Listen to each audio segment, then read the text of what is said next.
I love the film. I'm so sad to see everyone I mean, it's so wonderful to see how we're closing the chapter, but it's also just a very emotional journey.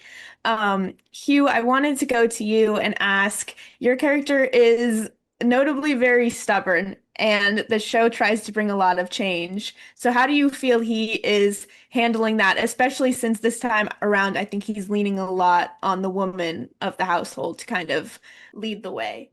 Well, yes, in the second film, he said he was going to hand over the reins to Lady Mary, and here he is still holding the reins. So he's yeah pretty slow to accept change. And I think anyone who is facing retirement, which is what really we're talking about, without a clear game plan, if he hasn't got a mission to sail around the world or paint the Sistine Chapel, then there's a life of uncertainty ahead, albeit only up the road from where he currently lives. So handing over those reins is a delicate task, and I think it's beautifully handled by Julian Fellowes' writing. You see these flashes of anger and frustration of this, if you like, caged animal, or rather this cornered animal, who knows that he has to give up the ghost. And it's deftly handled also by Lady Mary and Tom Branson, who finally convinced him that it's the right thing to do. And then he's rather proactive about it and said, yeah, okay, let's get on with it. So he's always a little bit surprising in that you think he's going to go one way and actually he's refreshingly up to speed. I've never thought of him as a particularly stubborn character. I mean, he's always been open to change, hasn't he? Yes, but he never actually does it.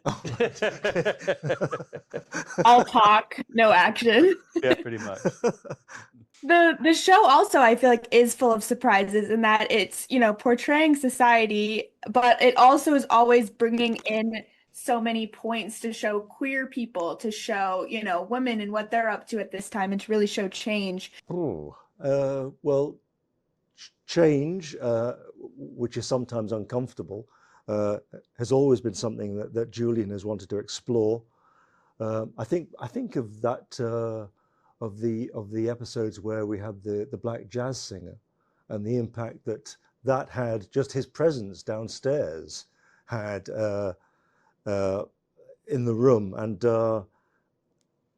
yeah, Julian has always been very keen to explore change, and however uncomfortable it might seem.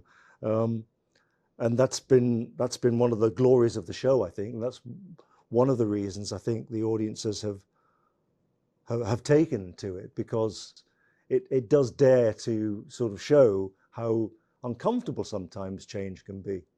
I think the way that he handled Thomas Barrow's story particularly has been really deftly handled, showing the context in which a gay character simply couldn't function, couldn't be out, and yet within our fictional world, there's a sense of tolerance and understanding about him, and he ends up in a really good place with a new role in his life, and you feel confident that he's going to be happy. Well, he says he's happier now than he's ever been.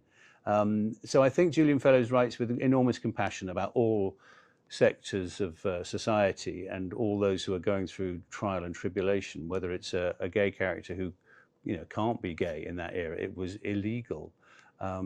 Or indeed a woman wanting to break the shackles of normality or the socially accepted norms of being a good little housewife, and actually Lady Edith saying, no, I want to be a magazine editor, thank you very much. So he's championed, I think, the underdog, if you like, or the socially considered to be underdog in a great way, in a compassionate way. And that's at the heart of the show, really, and it's in the pen of Julian Fellowes that he writes with great compassion for people. And I think that's why one of the reasons why audiences have embraced the show in the way they have.